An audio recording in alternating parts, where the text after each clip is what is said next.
Dalam Ops Gaurus, JJN bukan sahaja berjaya melumpuhkan beberapa rangkaian pengedaran dadah, malah turut menumpaskan satu sindiket utama yang didalangi oleh satu individu yang bergelar Datuk dan dua lagi kes pengedaran dadah yang turut disertai dengan sitaan berbagai jenis kenderaan mewah dipercayai hasil daripada kegiatan pengedaran dadah.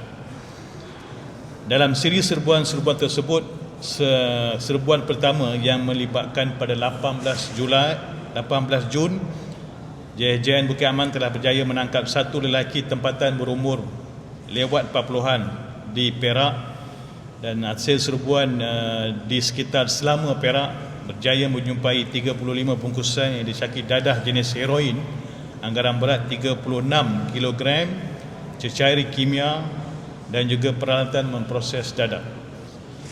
Bagi keserbuan kedua, pada 19 Jun, hari seterusnya, JJN Bukit Aman berjaya menangkap 8 orang yang terdiri daripada 6 lelaki tempatan, 1 lelaki dan 1 perempuan warga negara asing berumur antara 19 dan 74 tahun sekitar Kuala Lumpur dan juga Johor.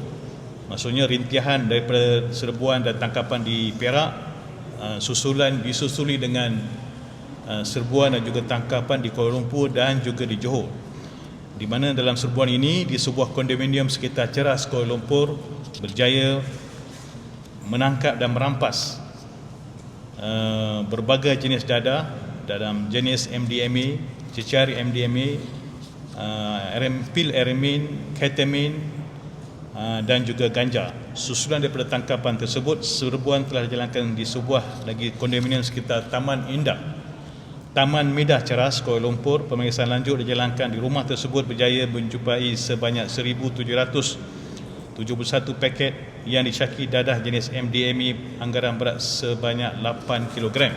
Sindiket ini yang didalangi oleh seorang lelaki yang bergelar Datuk dalam umur pertengahan 40-an ini, dipercayai aktif sejak pertengahan tahun 2024 yang mengetuai sindiket dadah di Lembah Kelang, Perak dan Johor. Dia juga terlibat dalam beberapa kegiatan kongsi. Modus operandi sindiket ini adalah dengan mendapatkan bekalan dadah daripada pembekal tertentu sebelum menjalankan aktiviti pembungkusan semula, repacking dan pengedaran sekitar Lembah Kelang, Melaka dan juga Johor. Dan seterusnya, serbuan ketiga pada hari 21 Jun 2026, JJN berjaya menangkap satu lelaki tempatan berumur 27 di sekitar Ipoh Kuala Lumpur, Ipoh Perak, dan serbuan ini dijalankan di hadapan premis perniagaan di Taman Ipoh Timur Perak, dan berjaya menampas 268 plastik disyaki dadah jenis MDMA anggaran berat 12,86 kg dan 6 paket plastik disyaki dadah jenis ketamin. Nilai keseluruhan dadah yang dirampas ini dianggarkan 1.93 juta. Sindiket ini dipercayai aktif sejak Disember tahun 2025. Jadi nilai keseluruhan rampasan dan sitaan berjumlah 1.97 juta,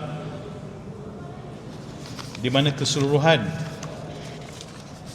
rampasan dadah dan juga sitaan bernilai 7.03 juta yang melibatkan operasi Ops Gaurus di Perak dan juga di Lembah Kelang. Dalam serbuan dan juga tangkapan ini, pihak polis berjaya mendedahkan sindiket-sindiket ini didalangi oleh satu lelaki yang bergelar Datuk dan juga memiliki berbagai kenderaan jenis mewah. Jadi rampasan dadah ini kita percaya adalah untuk pasaran di pusat-pusat hiburan yang melibatkan dadah jenis MDMA, pil ekstasi dan juga ketamin.